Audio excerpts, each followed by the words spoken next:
So I'm at SLAV. All right, this is Shit Spouter 37. This is the Black.com build. This is the Fed Post.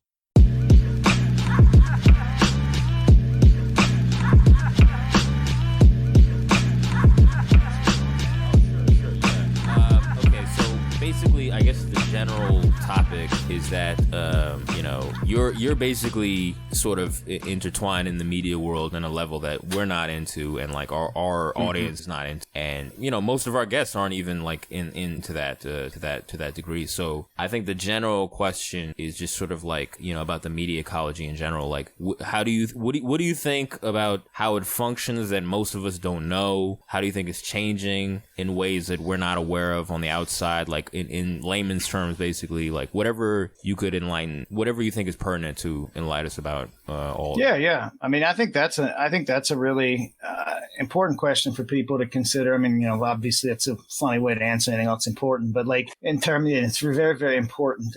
But freelance writing and working within the media world has been something that's provided a side income to me for about a decade, maybe longer now, maybe 11 years. And, I got into it the way anybody would get into it. I worked on 2 university newspapers, Daily Tar Heel, back in the late 90s, amazingly, the early 2000s. And then that was at the University of North Carolina. And then for the Pitt News when I was in grad school, from like 07 to 12. And then those people I worked with there, ended up in New York or elsewhere, and they had jobs and they needed content. And specifically, they needed content about those areas that I cover, or they knew that I could cover, or that they'd heard me give like lectures on in class, or knew that I was doing research on. So I ended up being a guy that could provide a lot of niche content on pro wrestling in the historical context, not just like I watched an episode of pro wrestling and I'm going to podcast about it, but like somebody that's probably read 500 wrestler autobiographies and watched thousands of hours of old tape and everything, doing the work. Really doing the work, did photo exhibits, like, built an archive of photos at a university library, all that sort of shit. And then like, with strength and bodybuilding stuff, I had been like part of that world for 20 years, knew a lot of people in that world for 20 years. And so I could produce for a lot of these new and old media outlets stories that, married the academic rigor with, this ability to kind of make it sort of punchy and snappy, and I had that journalism background, that was my major in undergrad. And so that one thing leads to another in that world. One thing literally leads to another. You meet this editor, you work with him. Right. There have been editors I've done 100 stories with, editors I've done 50 stories with. There was 1 year, 2016, where I was a full-time freelancer before I went to work in my day job. And that was when I was kind of slinging pitches every which way. And that was a misery, approaching different editors I hadn't heard of before, going to some New York City events, like doing like an East Village show, like a reading in the East Village, and this sort of thing. Hanging out with people I wouldn't otherwise have interacted with, just to see if I could get ahead.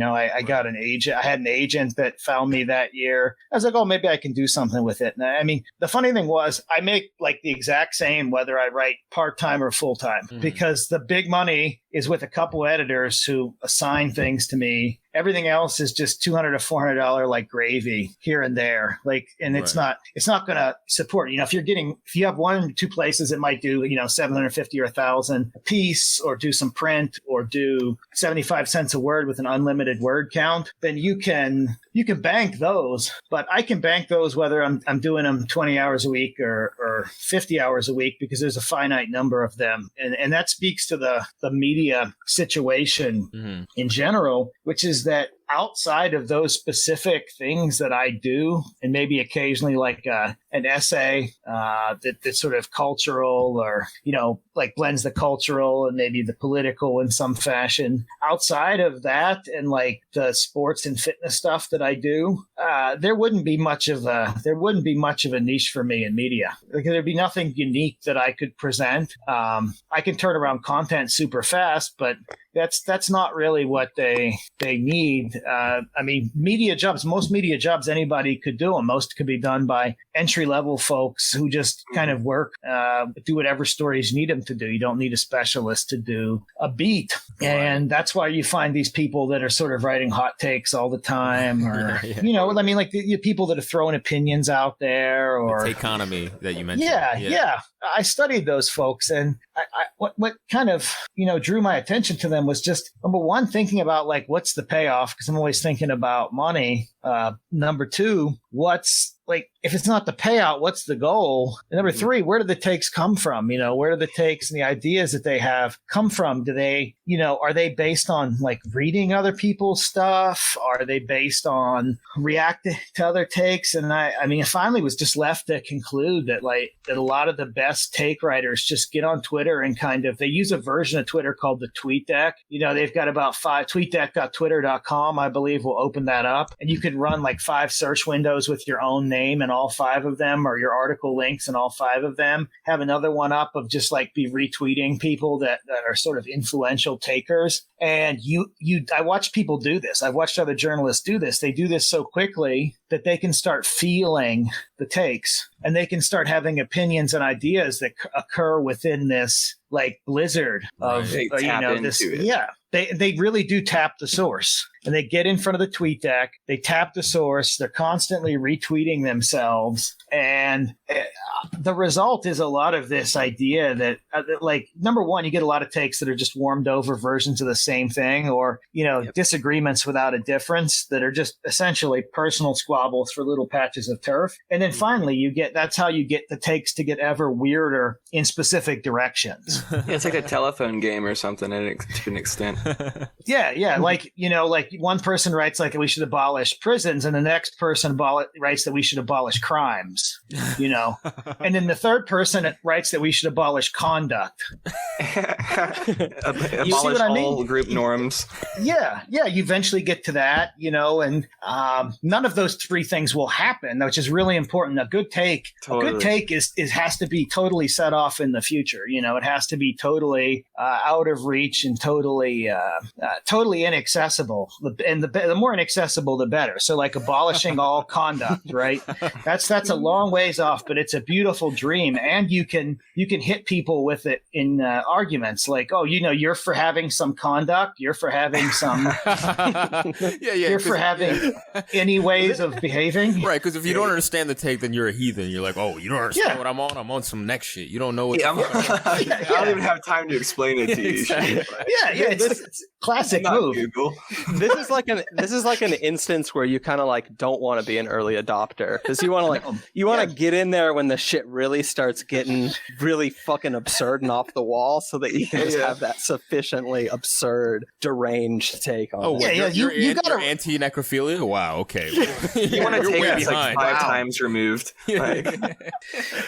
That's absolutely right. You got to wait till the staffers and all the like still existing newspapers have fired off their takes, and maybe some of the politicians, and then maybe even listen to one of the two real high value podcasts. Some of these people listen to like 30 podcasts. I don't know how the fuck they do it. I don't listen to any, even on my own. Yeah, Same. I don't have time. I don't have a commute either. Right, exactly. I don't have a commute, and that's really what it comes down to. But you want to get out. If you are just trying to make your bones, or you're kind of like in the mix, but you don't have your thing yet, you got to wait for the wave to hit the shore, and then you can sort of see how much beach is left, and you can figure out, okay, well, he took a pro-necrophilia position. I'm going to take a pro-comatose intercourse position and say, just like in the, John Irving's The World According to Garp, this is how Garp, the main character, is conceived. His mom hops on the like erect phallus of a guy in a coma and conceives Garp this way. She's like a legendary like feminist, doesn't want to interact with a man, but does want to have a kid. So that's the way that she does it in the book. So, but that's problematic because a man wrote that, but you could write this, the comatose thing, and and then it would be fine. And then somebody else could take that to the next step and say, if somebody just has limited capacity to consent, but I have a way of getting them to, then I'll do it. And it could just, and then it eventually, who knows where it'll end up, but it'll end up in a horrible spot. Well, you say being anti-lobotomy is actually kink shaming. That's a form of kink shaming.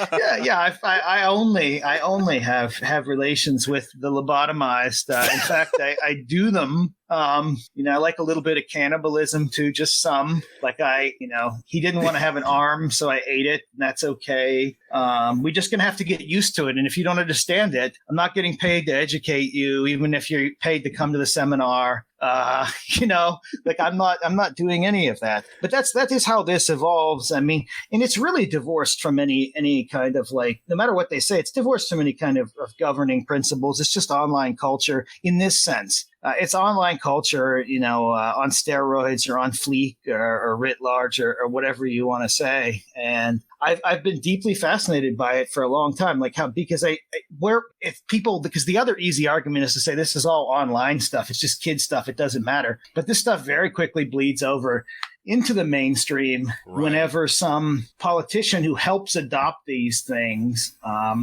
like somebody from the squad perhaps will soften a bit of it and bring it over. And then there it is in the public discourse. And suddenly there's a children's book on it. Right. That's what I wanted to ask you too, was in my mind, I reserve that function to academia, right? Like where they'll experiment with ideas or whatever that are sort of novel, and the general public will sort of reject on its fate. They'll sort of experiment, and there's sort of low stakes, nobody really knows, and they'll test the waters on a new social experiment or idea to push into the norm, and then maybe 5-10 years later it's in the public discourse or whatever. So to me, the media kind of functions in a similar way, but they're sort of closer to, they're the go-between. A lot of these people are grad school dropouts. A lot of them are liberal arts school kids who they're kind of like the funnel, right? You can pour all that stuff down into them, and then they fill up the discourse cylinder, after it's been funneled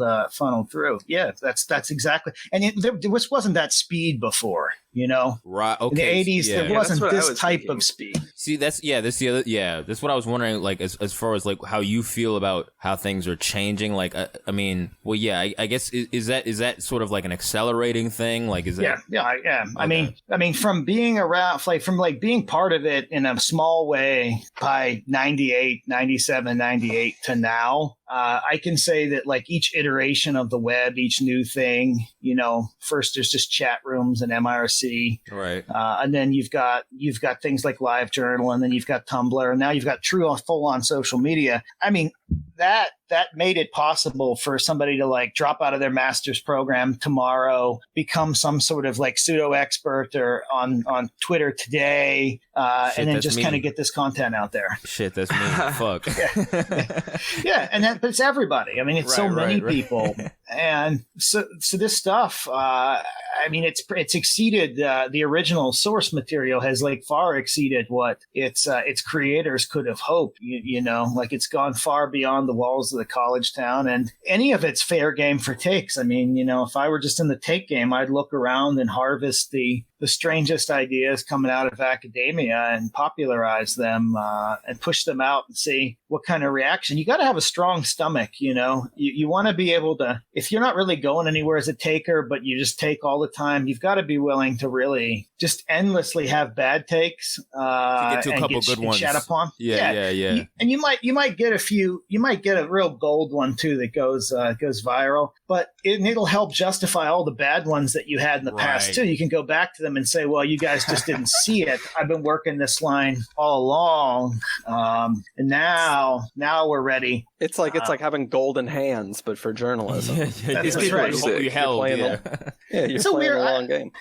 It's a weird way. I mean, because I will tell you guys, my view of journalism is I just like to do, and it really was my view of academic work too when I was an assistant professor. It's just writing something that's well researched, readable, and it is something that I could put out there that maybe somebody else couldn't. So I know that I got something out there that's useful, even in a small way. And it's really not tied to takes or anything like that. If the content comes out that way, that's what I'm trying to do. And that's sort of why I continue to write on different topics. If I have the contacts or I have the background knowledge, then and there are reporters who are like that. Like you'll find somebody who's worked a specific beat for 40 years and they have real subject matter expertise, but they're being pushed out or retiring, or we just don't have a need for depth. I mean, some editors still have it, but there isn't a need for depth. There's a need for speed. The only places that retain a need for depth are places that cater to business communities. So like through work, I have like subscriptions to Bloomberg, Wall Street Journal, FT. These are things that still produce in-depth reporting behind a paywall. I mean, much better than the New York Times, like because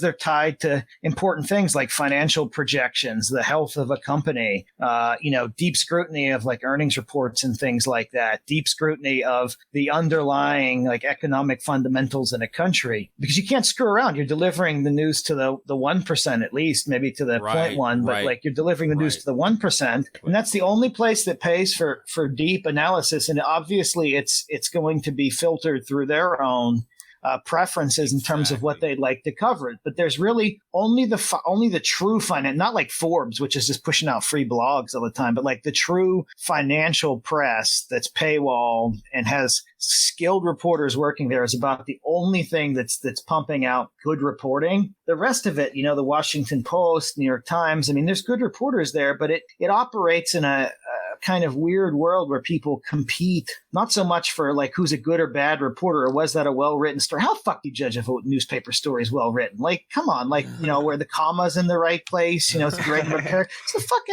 fucking piece of writing, it just needs to be factual so you don't get sued for libel. Right. And that's like, and so people would say, oh, it's a beautiful story. It's a brilliant story. It's a great story. None of that means anything. Is it an informative story? Is the information in there like something I couldn't have gotten from another article? Otherwise, I don't care. Like, me.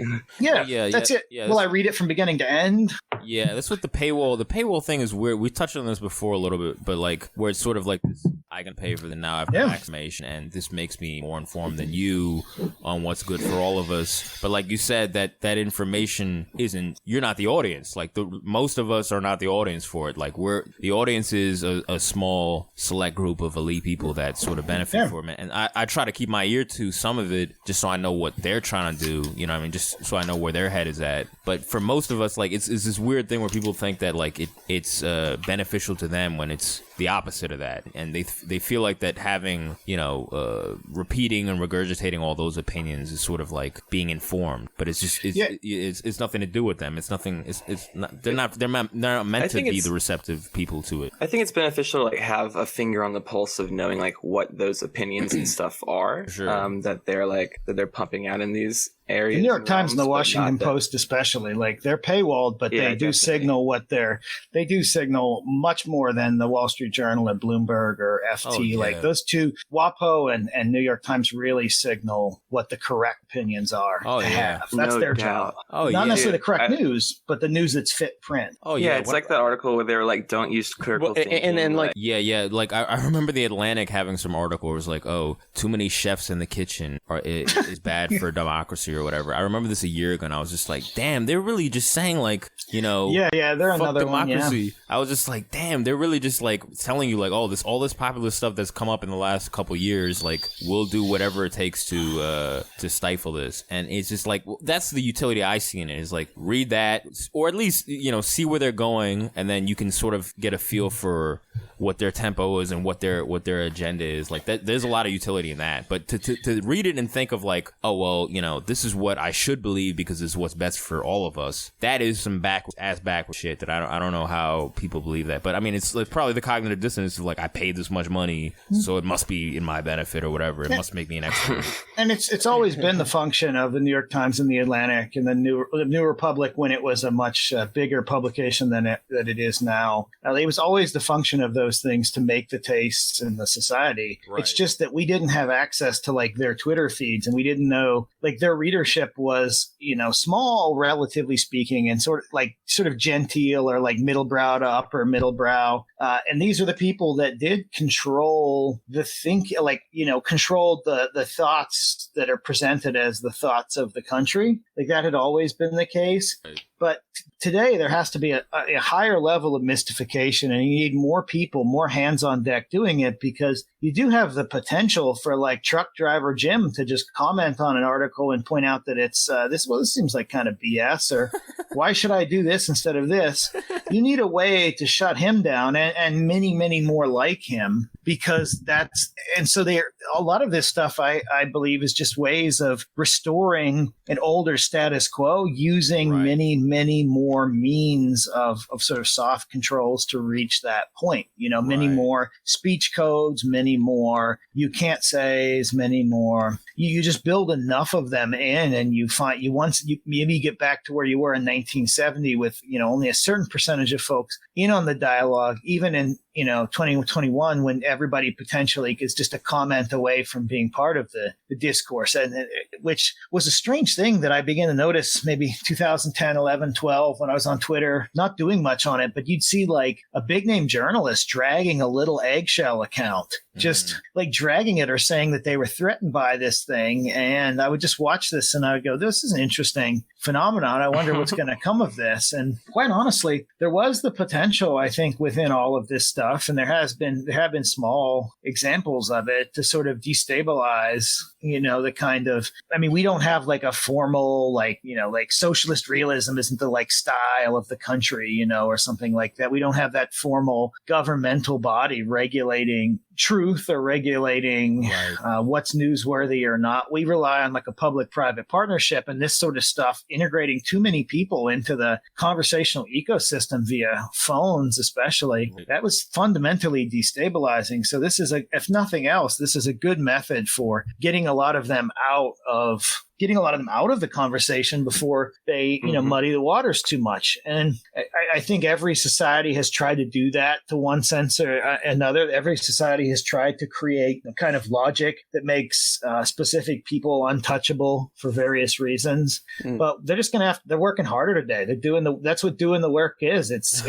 They're working a lot harder to manufacture a vast amount of consent for opinions that can immediately be challenged, or information that can immediately be called into question. And obviously some of the questioning and some of the stuff that's said about it is silly, is ludicrous. But at the same time, there's a danger there. There's a danger with, millions and millions potentially being able to evaluate this material. Well, and it's so funny because this, and also being able to evaluate. Oh. Go ahead, Siwish. I think there was a delay there. Oh, sorry. I was just saying, also being able to evaluate and see like the people who are writing this shit. Like you can just follow New York Times people on Twitter or whatever, and see like the people that are coming up with these correct takes and everything that are meant to be like, the societal truths of this moment are complete dipshits that you wouldn't want to trust with anything or even be around. Yeah. It's like the guy that was like picking the booger in the back of AP biology and eating it in class, and suddenly he's like in some role. Right. Yeah. Because so I'm wondering in my mind, like, all right, so there's definitely like fringe ideas that get sort of soft tested in academia and the main whatever, the homogenous bottlenecked media that we have now, right?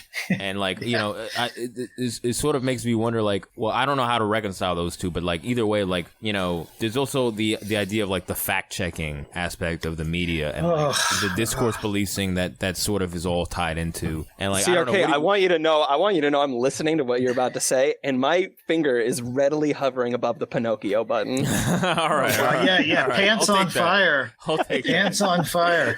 Pay you a pants on fire, motherfucker. No, well, I just wonder, like, Oliver, what do you think of like that? I don't know. I mean, like how it's changed over time, how that's like a new phenomenon, or like to what degree you see that as like functioning in the Takeconomy or whatever, of like how they're like, especially now, like they're just shutting things down, and like it's just more and more apparent. It was interesting to me because going through law school in the mid 2000s, and I was in law school and divinity school at the same time. It's a long story, but at any rate, like going through law school, like the big thing is, you realize that like cases are, juries try facts, like cases are factual disputes. The law is settled going into the trial itself, and facts are up for grabs. Facts are fights, as the judge, the Second Circuit judge, Jerome Frank, would often say. So like facts are often in dispute, like the way the fact is crafted, right? Like the way the fact is set up, the way the question is asked can produce a different type of response. So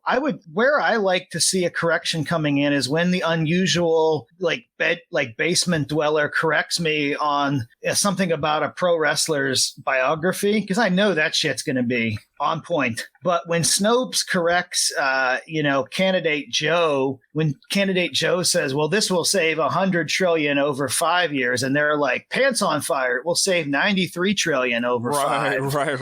What the fuck does that mean? They're making the PolitiFact will make judgments based on things that are literally either unresolved or up for dispute. Like you could say, Florida's response to COVID-19 has been more effective than New York's response to COVID-19. You could give some kind of, per capita death or something like that.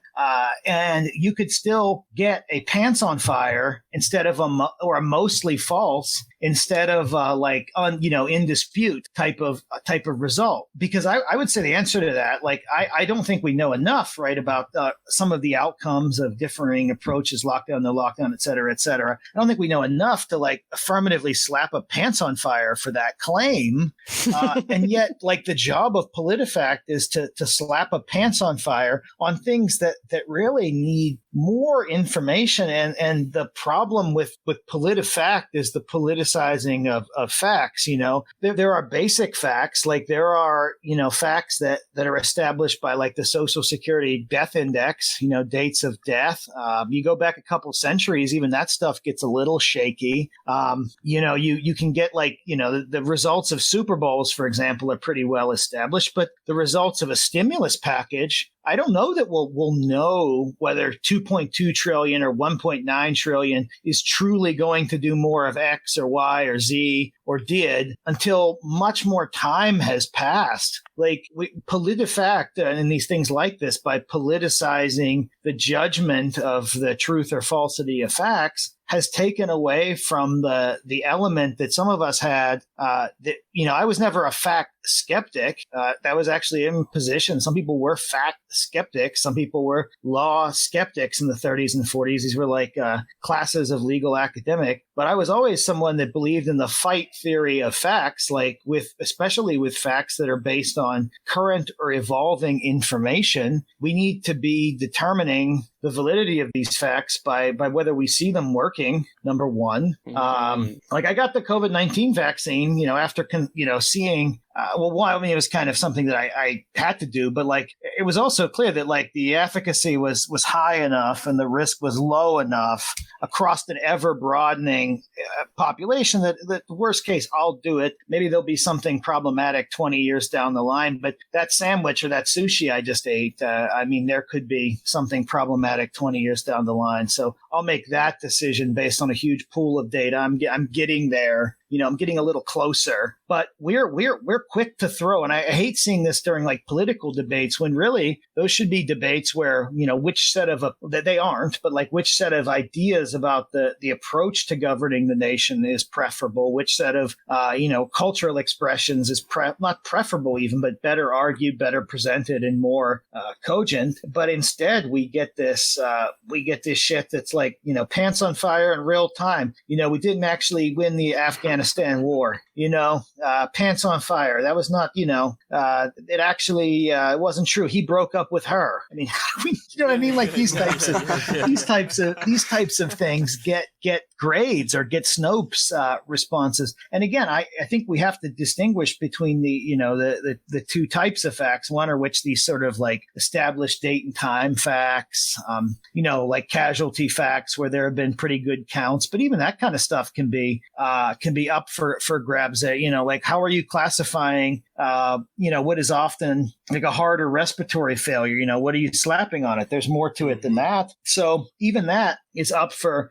grabs. I mean, even within the realm of COVID testing, the best practice now is 2 tests usually, because you may get a false result on the first one, and alteration in like the calibration of the test can, produce dramatically different results. You need 2 tests, you need 2 masks, you need 2 vaccines, yeah. you need 10. 2 shields between you and your family follow the members money. at dinner. 2 anal swabs.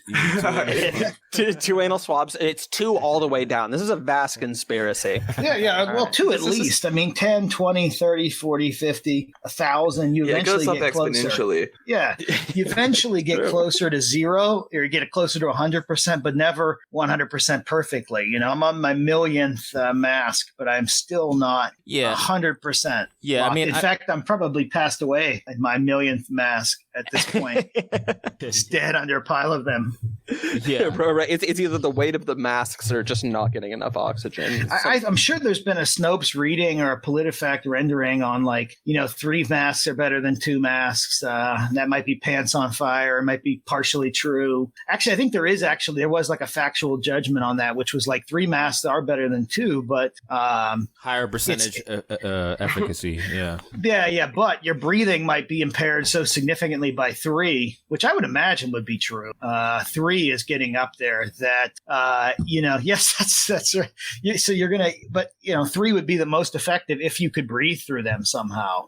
4 probably even more. Again, your breathing would probably be impacted with each additional mask. So you'd want to, but the point aside, like facts are fights. I think it's still right to make sure that we establish this is working, or that worked across a huge sample, or, that this team beat that team by this score. These sorts of things, it's important to distinguish those from somebody saying the science is settled on what is literally an opinion. Yeah. It's fascinating to me when they have these consensus or whatever opinions or whatever, and it's homogenous, and every major news outlet says the same thing. But when you talk to anybody outside in the normal world that's not plugged into that, they don't know what the fuck they're talking about. And it's just it's just amazing to me that it's all this homogenous thing, but most people don't agree with it. So there's a huge disconnect where they get this impression of no, this is what everybody thinks. If me and these 3 other outlets think this is what everybody thinks. It's they project this confidence of consensus, and it's not true. It's just not true at all. And not from what I've It really is interesting. When somebody is trying to express the consensus from the 4 or 5 sources that they kind of half gleaned it, they damage it even more, because they usually express it in a way that just ends up being because I said so, or if we see online, here's a link, do the reading. Right. I'm not going to educate you. Well, you're not even educated, man. Come on. And that's why you couldn't even educate me if you wanted to, dude. Yeah, I'm not in your class. I'm not paying for that.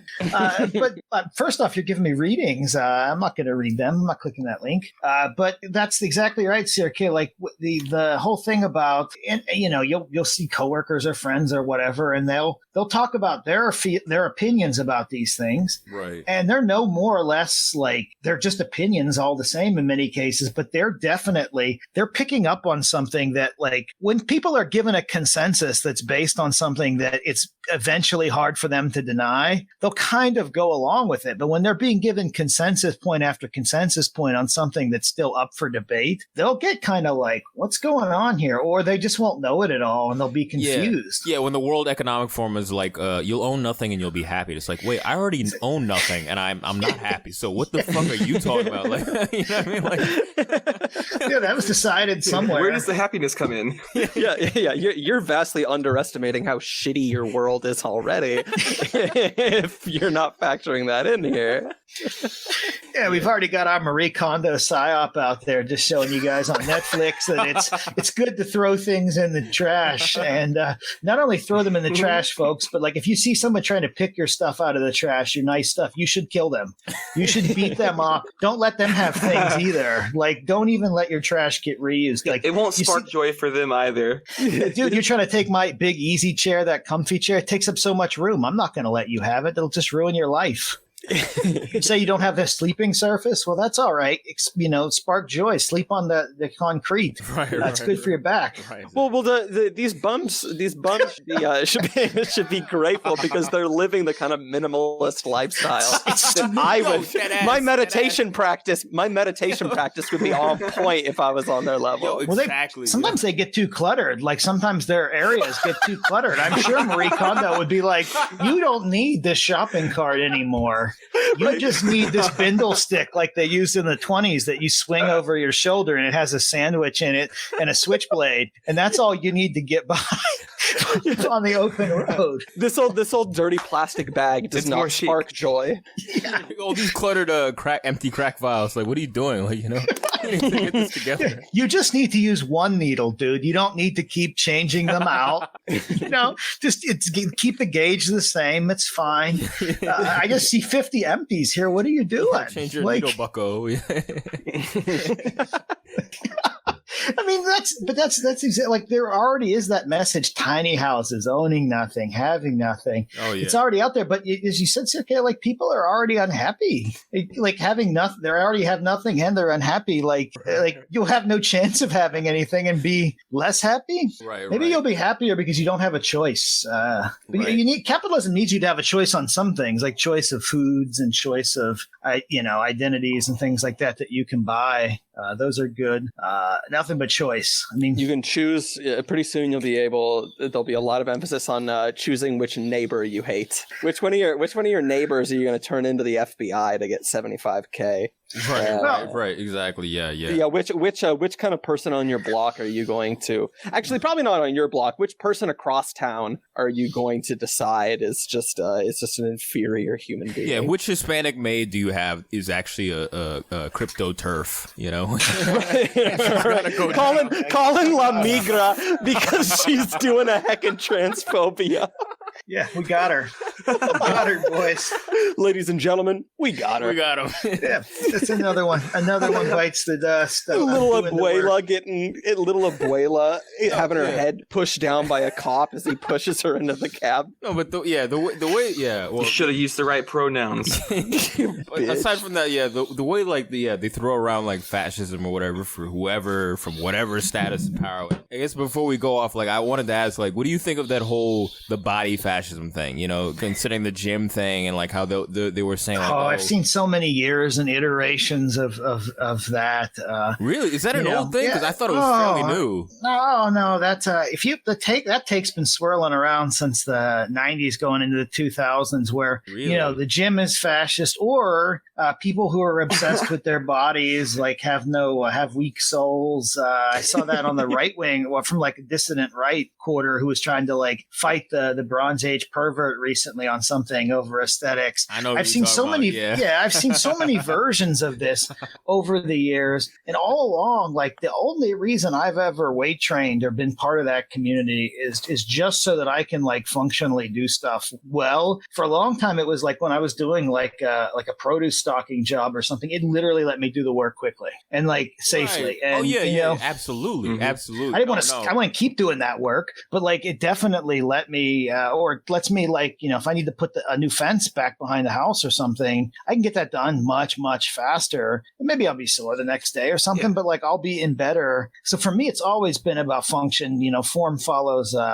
Form will follow function. You have the function, and then you'll look the way. No, Oliver. Having a bad back is practice. Having a bad back and bad knees is practice. Yeah. Well, if you have a bad back, and you're in a chair or in a couch, you are not out there beating the streets, spreading disease. You're not. Right. That's very true. Exactly. Not consuming. Well, you can consume into the house, but you're not. You're just kind of. You're very. You're like a zero impact person. Right. You're not raiding the Capitol. You're not burning down a Walmart. You're here talking all gung ho about having a good back, so you can go out and be a super spreader. And all I have to say to this is that clearly the cruelty is the point, isn't it? With you people, with you fucking sickos, you just want to have a good back so you can go extract value out of life and kill people. Trying to stay healthy so your immune system can help you spread it to other people. Like, you'll be feeling good, and you'll, before you know it, like all these folks who aren't, your privilege of health privilege will have gotten them sick. So it's better to just remain home. Zero impact life is something I'm sure some people are close to achieving. My gym is in my basement. It's like very well appointed and set up. So in a way, I have like a zero impact life almost. That was well before COVID happened. I just didn't want to see these people, These sickos, the very people that are now in wherever they are. I had already sort of reoriented, work. Found that made sure that remote work is the type of work that I was doing, because I just don't want to be around them now. Don't want to be around them. Didn't want to be around them then. So I have my own zero impact in a way, but it's just I'm just quarantining against modernity. I'm just quarantining against like this other stuff. I mean, every day I think like, can it sneak in? Is it going to get in through the doors or the walls? How's it going to get in here? When's the first bit going to seep in? This whole staying indoors all the time is not fucking natural. And like, that meme of like, oh, lift heavy stone, quiet the voice in my head. Like that shit is, I mean, I relate to that shit. I mean, like, for real, like I go to the gym because that shit makes me feel more sane. I mean, that's just what it is. I mean, that's how it's been. I mean, that's what I need. I think many people, like, if they feel like if they just like walk to a store they like, that makes them feel better, or they sat in the sun, they felt better. Right. But yeah, I mean, at that level, I don't even, what I've always wondered is who are they even talking about? I wrote a piece for Mel Magazine a long time ago about how every time there's like a mass shooting or some weird person is bumped off or arrested, they always write like he was an aspiring bodybuilder. Like Elliot Rodger was called an aspiring bodybuilder. What? General Khashoggi that Trump smoked was called an aspiring bodybuilder. The guy that shot up the Pulse nightclub was called an aspiring bodybuilder. I went and looked at all of them. They were like, but I've watched this for 20, 30 years. Like they're always called aspiring bodybuilders. In Cold Blood, the Perry character in the Truman Capote novel claims to be a bodybuilder. In real life, he's got pencil arms and is like 5'4". Truman Capote's calling him like a weightlifter. I think the media just sees like anyone who is like stronger than like olive oil in Popeye, or like somebody that's like not like a popsicle stick person, or like a lollipop person, like is a bodybuilder. Okay, well, what do you think of that conspiracy that they'll they're have brutish. They're trying to keep us thin and frail because they want us to be easily oppressed, like, you know what I mean, like that level of like psyop or whatever. Do you think that's I don't know who's thin and frail right now? Well, there's a lot of thick and frail people. Thick and unhealthy. Right. I have not seen many thin, and I've not even heard about arguments about thinness other than I guess it's bad. It seems like the fashion world has made peace with it, because those people still look like clothes hangers with some other body types mixed in. There'll always be like this extreme body type mixed in, and then like a bunch of same clothes hanger people as always. And but in terms of the body fascism arguments, I've just always wondered, like, who's the straw man here? Like, or the straw person? Like, who is it? What do they look like? Like, what do you even envision? What do you even envision when you envision a bodybuilder? Like a guy that like lifts a dumbbell 5 minutes a week under his bed and like owns a muscle magazine. Like, I think he might have different interests than you think. He keeps it under his bed, fuck's sake. Like that's seriously what I've always wondered about that. Not for real. I mean, maybe Mr. Olympia is a body fascist because his body's filled with insane chemicals and oils and everything else. But he's also like that's also like some kind of, I know we can't call anybody's like visibility issues anymore like mental disorders, but like, a physician friend of mine, Brian Mealing, would say a bodybuilder is somebody with like a pro bodybuilder is somebody that has like terrible body dysphoria and is mentally ill. That's what he would say, not me. I don't want to be saying that, but he would say that. And but he wouldn't call them fascist. He would just feel they need to be treated. Of course, he's a doctor that prescribes steroids. So, I mean, his treatment would be just less steroids, I guess. But like at the same time, like that's Mr. Olympia Phil Heath is not a body fascist. He's just like, if you've been up close against one of those people, he's just like, it's like a new thing. He's just like a new, like when people talk about new genders, the pro bodybuilders are a new gender unto themselves. Like they are like hyper masculine,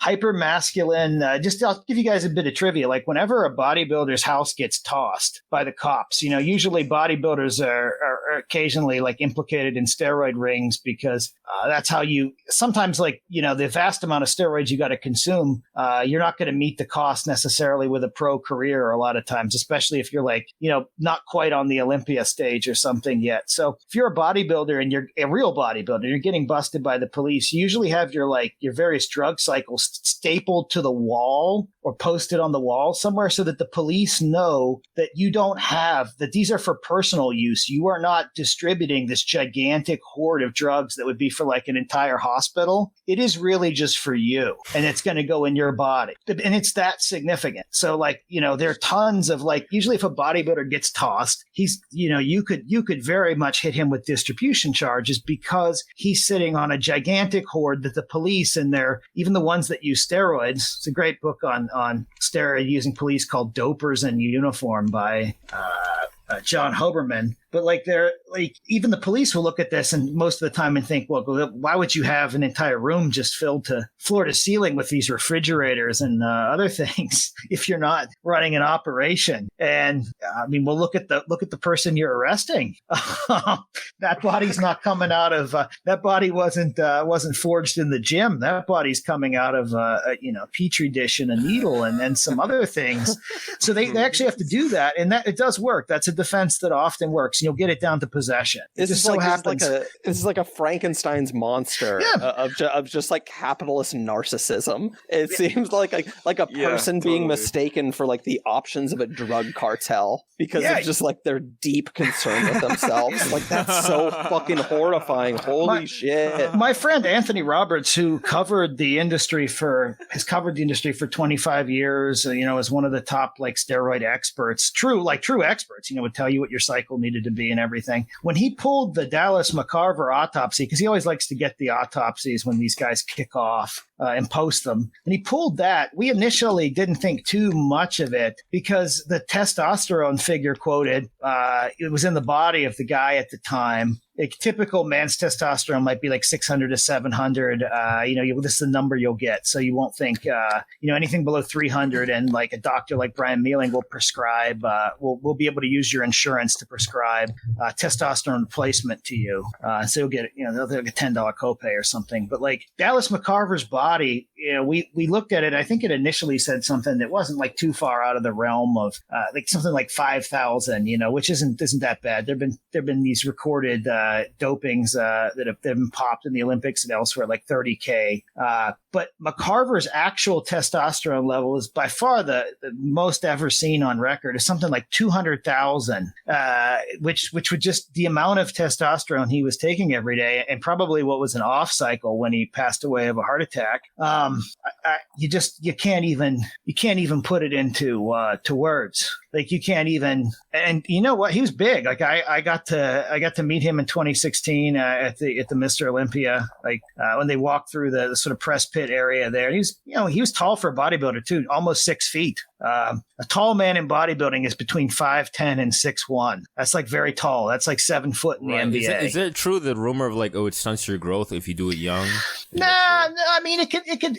They definitely, like, if you're just a normal athlete, you probably don't want to start until you're 24, 25, 26, 27. Gotcha. If you're like a normal person, you probably don't want to start till after your 40s when that whole area has begun to slow down. And that goes for anyone. Like you shouldn't be introducing like hormones at least post puberty, when everything is settled down a little bit. But sorry. I mean that's difference just of opinion on that. well, I mean, it's limited to bodybuilding. You're doing at a least. turfism. Like, I know it's tied to that world now, but like the bodybuilding rule has been like you'll have terrible results if you start giving a young boy steroids at 13. Like it may stunt his growth, but it may also, raise his cholesterol, impact his liver function, especially if you're giving him really high doses by the time he's 17, 18. It's just not gonna work out for him. So the rule is to do it later. But I mean, the sport of bodybuilding at the pro level is the sport of being addicted to the concept of taking testosterone, like taking steroids. You just love to take them. And you probably love to take painkillers too. You take it all. I mean, it's like that guy Badlands Chugs. Have you ever watched him on YouTube that drinks the 128 ounces of gravy in one swig? That's like his gimmick. Or the 264 ounce fruit flavored Mountain Dews. It's like that, but for drugs. Like these guys, like it's just the sport of taking drugs. And usually the height issue of pro bodybuilders is one, it's easier to like look symmetrical per their beauty standards if you're 5'7", 5'8", better proportioned limbs and so on. The other thing is it's just a sport that elects shorter men, like shorter men elect for. It's something that you can do as a short king and stand out. You can get wider. You can't get taller. I mean, you can get taller a little bit, but the process of adding a few inches to your legs, if people want to read about it, is absolutely batshit insane. Right, like, it's not as malleable. Yeah. I've seen Gattaca. I'm an expert in that. That's right. That's right. He does that at the beginning of he's got to do a lot of things to seem like a supreme. That's true. He went from zero to alpha in that movie. He's like scratching off his skin every day or something like that in the shower. But it's just a sport that like a lot of shorter guys elect for various reasons. And as a result, the Olympia stage, you'll have a lot of guys 5'6", 5'7", 5'8". I think the tallest Mr. Olympia is still 6'1". That's the listed height of Arnold Schwarzenegger. He's probably not. He's probably 6 feet tall. So there's just never been there've been some tall competitors like Lou Ferrigno back in the day, but they generally don't do very well. Usually problems with the quads aren't thick enough. Because that 36, 38 inch inseam, it's just not gonna pop like a nice 28 inch inseam with like a big ball shaped quad on it. See, this is why they consider the body fascism with social trad things of like, oh, you care about being masculine or whatever. And like a lot of my friends that are like gym rats or whatever, I've noticed over time they'll start to care about their bone structure and they'll get hyper obsessed with this shit. I mean, this is what capitalism does to all of us. Right, so it's not to do with gender, but they'll start to sound like girls. I'll be like, yo, chill the fuck out. They'll be like, yo, my jaw's all fucked up, my shoulders. I'm like, yo, relax, man. And it's just, but there's that, and then the other end of that is just I'll be in Brooklyn around these fucking hipster libs and leftists or whatever, and I'll be talking about the gym with somebody, and they'll be like, oh, they'll be giving me dirty looks. I'm like, oh, are you reactionary or something? I'm like, yo, what the fuck are you talking about, yo? The gym, yo, I mean, I don't know. Look, the gym just makes me, it relieves stress. It's really that simple. You lift some heavy shit, you're less stressed out. I need it. I mean, it helps me with goals and structure. It helped me through a lot of hard times. It means a lot to me, but to these people, it's just oh, you're you're trying to be a Neanderthal or whatever. It's very weird. That's the two. But yeah, I have noticed the other thing that they criticize of okay. But the other thing before we go out that I wanted to bring up was the Parenthood thing, and just sort of yeah. Well, because we're in our 20s or whatever, and our generation is not having kids or whatever. So I don't know. For me, it's sort of a thing in my mind. Well, most of us is just a material thing, not affording kids or whatever. But the other thing that I think about is just oh, I don't know if I want to bring a kid into this situation, this world that we're in right now. I don't know about how SLAV and COH feel about it, but that's the other element to it. But what do you think of the whole the gap between the younger generation sort of hesitant led I have a daughter. She just turned a year. And I will say my dad always had an answer to that, that he would just say, well, shit, my dad brought me into this hellhole. It's the least I could do for you, buddy. He gave you You know, he's like, Good answer. all you were was just a little squirt. Now you got this gift of life. Look at this world that you've got. You can buy any type of soda at this store. Right. It is paradise. Look at all these sodas, pink, orange, all of them. But seriously, like he was very good at sort of dealing with those types of questions. But seriously, I mean, that's exactly it. I mean, somebody is. I'm also fortunate that like my brother has done a good job raising his kids. My cousins, I have raised very, very normal kids in very rural spots, and they're kind of set up to do what they're going to be doing. I mean, they're facing the same uncertainty, or will be, as anybody else, but it hasn't destroyed them. They're still living normal lives. My wife's brother-in-law, my wife's sister and brother-in-law, you know, in the same city that we live in, have really raised kids who you may as well think these kids are from like 1988. They're so like, if they have culture, it's like they're like reading Alan Bloom or something like that, you know, like they're like you know, they like that family is very smart, but they're just like, they're very shut off from the outside culture, which is gratifying to see, you know. In a way, I mean, they'll catch up with you eventually, but at the same time, you know, I think that they're going to. My daughter will get from us what we give her as parents, and if nothing else, I mean, I was able to help some of my students, you know, deal with some of this deal with just the kind of nonsense that comes with living in the world. So if I can provide some of that and continue to provide material support, I mean, it all comes down to that too. Then it might work out all right. I mean, it might all go to hell too. It did for my parents. I mean, if anything, like all I know is I had like a 10-year period where if I just avoid that in her life, then I have succeeded as a parent relative to my own parents. I just got to not get in the newspapers for doing crazy shit to my kid, and then I'm good, you know? Like, so they gave me that gift that, you know, my brother and I talk about this, like, we just have to do, we just got to do almost like, you know, just not, just fucking like turn the lights on, you know, keep the lights on in the house and like not do crazy shit. Like, don't drink, don't go out. And like, my life is super boring. I mean, I could be a dad. And it's great. You begin to think about things. Doesn't mean you can always actualize the things that you want, but like, you know, work-wise and other stuff, you don't think like, is this going to make me famous, or is this going to make me successful? You think, will this get me more money for my daughter, or how can I've used like the media stuff. I did some baby product reviews to get free things like, you know, fancy sleepers and strollers. And what happens when you do that, I know that from being in that career, is that publicists send you thousands of more dollars of stuff if you're willing to accept it and say you might write an article about it. And you try, maybe you do. But like Cleo has got stuff, my daughter, that has just rolled in that'll probably cover her for 3 or 4 years out. So I know how to, I just enjoy taking care of her that way. All the different things. And I think, and maybe it's culturally coded male thing. Maybe it's a culturally coded family thing, but being able to provide gives meaning to this stuff. Like, it makes exercise become about like, well, I'd like to function for as long as I can. Exactly. It makes looking at my job, which can be boring sometimes, but more than pays the bills. Like purposeful, and like moving up in it or around in it. It makes it easy to get out of the bed in the morning, because you know that you're doing it to see what your kid can do over the next 18 or 19 years. Maybe nothing. Something could go wrong. Something could always go wrong. Go wrong tomorrow, you know. But you know that you'll have that if once you get your head in the right place.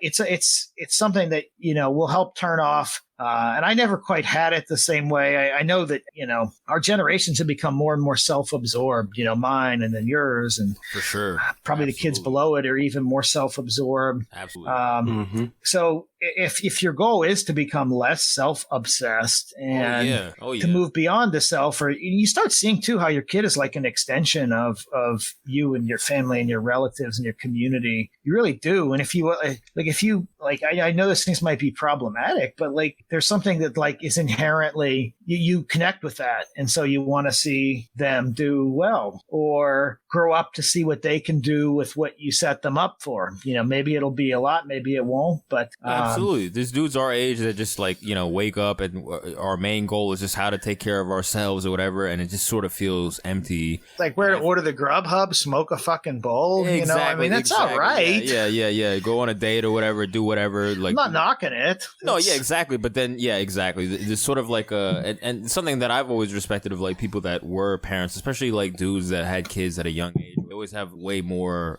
sense of like maturity and gravity to what they say and what things they do, like that I've always respected. But yeah, I personally, I don't know. I feel I'm just scared of that whole thing in general, so I just wouldn't do it myself. But like, a lot of dudes my age, like they want to do that and they just, they're not sure about the having the means to do it or whatever. But like, it is a prevalent thing, I think, of our age group of like the 20s. Like it's something on our minds. I mean, if you're providing a middle class lifestyle or something, or you want to, obviously it's a privilege if you're able to do that. But at the same time, like I think about all the folks. I've never seen so many, in vitro fertilization and like fertility ads. And I've got friends that are in their 40s, that have been struggling since their 30s. And I just think, we had Cleo at 37, both 37. That was late, but it was totally by the book and easy, no problems with anything. And we're just like, we would have been fine if it hadn't been, and we would have made our peace and sort of moved on. But yeah, I think about those people that want those opportunities and can't have them, and the insane lengths that they'll go through. The rich in particular, Jesus, they'll do some crazy shit. Yeah.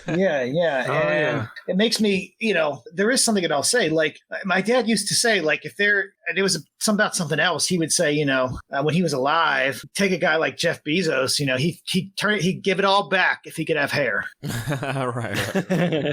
And it's not necessarily true, but when you sort of dig down into what makes some of them tick, it's pretty simplistic shit too. And like, yeah, they might give it all back for hair, or like 1 or 2 extra inches down below or something like that. Yeah. And for like their whole empire, like their whole fucking, the world they've built might be all built to do some weird ass thing, or like Jeffrey Epstein to do something really weird, Right. Like all this world building for this objective that, so whenever you can have something like I'm not bald, that the rich don't, like while you still can before they can elect out of it, my dad was like, just fucking enjoy it. Say fuck those bastards and use that to get out of bed every day. Right. He's like, they'll be rich, but they'll still be bald. Right. Like they can put that grass in their hair, that like stuff that they stitch in there like Trump has. Look at that. That's like the fucking desire to have hair taken all the way to the presidency. He stitched that shit in there. Right. Exactly.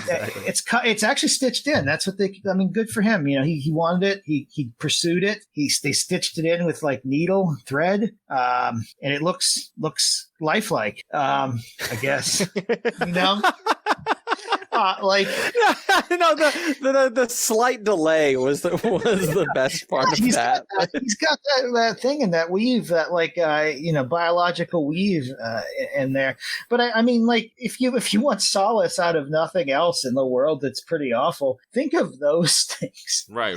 And then it will at least give you something, because at the end of the day, your day is just if your material needs are met. At the end of the day, if your material needs are met, how you recap or put the day to rest is going to come down to a matter of perspective. How do you frame it? And if it was okay, then you can sleep easy. If you see it that way, if you're able to perceive it that way. But if you are just kind of caught up in what's missing or what you lack, once you've met those material needs that you have, then you're going to be an unhappy camper. Yeah, a real drive that doesn't have a price tag on it that gets you moving. Yeah. What about you, SLAV You guys have any feelings about that? Or I think like I don't know. I mean, I haven't had like personally don't have my mind made up as far as like the kids thing or whatever. I think that like this topic we can like kind of work back from to like understand the like the guys with refrigerators full of testosterone in their garage and like them and the like, you know, Funko Pop collectors alike, right? In the like I think that there's this thing. Well, I think there's like this thing of like when you're doing the grind, when you're working, right? When you're like a productive member of society and you're working and you're like bringing in some money and everything, like it needs to be directed at something to make this all at least have the illusion of being like worth something. And I guess the best argument in favor of like having kids is just juxtaposing those two characters with I guess with what Oliver's doing, right? Because it seems a little healthier. That's a matter of opinion. I mean, some people love those Funko Pop things. I was thinking about the name is. I've seen them behind people in Skypes and video interviews. Like I even saw one on CNN the other day, and I was like, wow, they've got all these Marvel movie Funko things there. Jesus Christ, how about that? It's like, all right, that's interesting. So yeah, it just seems like that's a real good. Whoever's making money off that is doing well. But yeah, I don't want to say that that's uncool and that another lifestyle is cool. But yeah, if you do personally do the juxtaposition, and maybe it would be cooler to, you know, have a little, you know, if life gives you that opportunity or it's something you want to do, that seems cooler than, you know, closet apartment surrounded by the Funko Pops, diapered, kind of, you know, diapered, streaming a YouTube show or something. I think it's there's a phantom limb for meaning for everybody, right? And I think it just doesn't go away, right?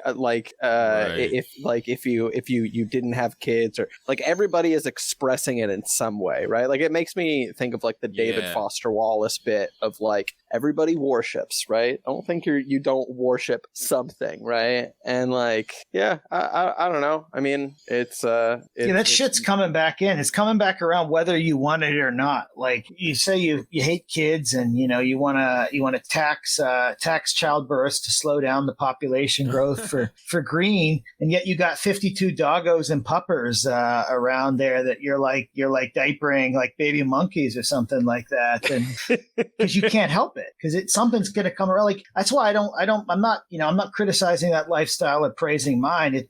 That is absolutely right. Like you can ignore, you know, a religious tendency or this type of tendency, but that stuff's coming back around one way or the other. Yeah, it's sort of funny, like that idea of like, like women with the biological clock, like, oh, you need to have the kids. Like, it's like humanity in general. Like, yo, you need something in the later years to like, you know, make it worth it. I mean, I guess you could just pay Uber workers, I guess, if you're rich enough when you're older. Like I just Uber fake children to care for me, but I don't think most people are going to have the resources for that. Right. Yeah, not being able to afford having the guy from Ghana give you a sponge bath when you're 87 years old. Yeah, I just didn't make enough. You know, I spent it all on these Funko dolls that are around me, and now they're all kind of rotten and broken down. Did I waste my life? I'm not sure. All I'm leaving my mom, who somehow is still alive, are my 10,000 followers. Right? Why couldn't she just die? Like I needed the house. And I don't even know the true death of the modern man is having nothing but being surrounded by your collector action figures, but not even remembering the media properties that they're referencing. Jesus. Inshallah, yeah. Yeah, Jesus, yeah, that is sad. That's a picture of the future, folks, and that's why we need to quarantine against modernity, isn't it? Yeah. I mean, if you're going to quarantine against anything, quarantine against that. You know, cut those tendencies out, like shelter at home. With maybe a book written in 1990 or 1590. You know, this isn't like body fascism fascist advice. Just maybe take a walk. People have been yelled at online for saying, go take a walk. That's not something everybody can do. No, I know not everybody. Even if you can't, you can do something like that. Do something. It's like that's like the new food desert. Like some people live out of range of like grocery stores. Some people don't have the opportunity to walk around, Oliver. And frankly, that's disgusting that you would assume that. Yeah, paraplegic erasure. Yeah, what the fuck, Oliver?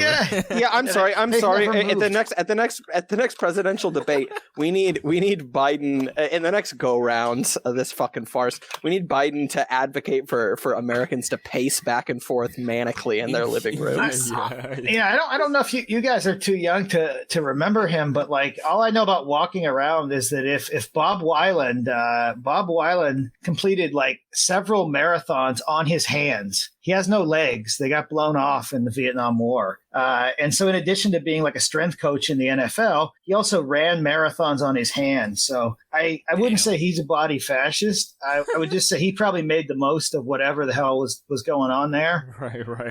And my dad used to bring him up occasionally in the 80s. And it would be like, if this guy, because this guy was a motivational speaker too. And his shtick was just, if I can, have a job and run marathons on my hands and live, you can do some stuff too. Right. It's like, what's your excuse? Yeah. I saw some guy in the gym that like had no legs, and I was just like, damn, what's my excuse? Why the fuck did I like skip yesterday? Like, what's my excuse? Just getting out. Get out there. Do the work. Do the work. Yes, absolutely. Absolutely, every day we got to do the work. That's priority one. But yeah, it was good having you on, Oliver. Appreciate you awesome. coming on. Yeah, guys, keep pushing the work out there. Keep those kids keep them angry. Every day, keep them fired up. Is there anything you wanted to plug before we go, or folks who might know or don't know, like go check out the What's Left podcast. You want to read some of the stories I talked about? Go look at oliverbateman.com. All fun stuff. I've got a lot of pieces on steroids that are coming out in the next couple weeks. So one on the whole history of selling steroids from 89 on. So what's life like for a typical dealer? So that's a big one that'll be out. So people can check that out. Hey, it's perfect. Yeah, we'll tag all that. Thanks for coming on, man. Really appreciate it. Yeah, no problem. Good times. For coming on. We'll talk another time. Yeah, awesome.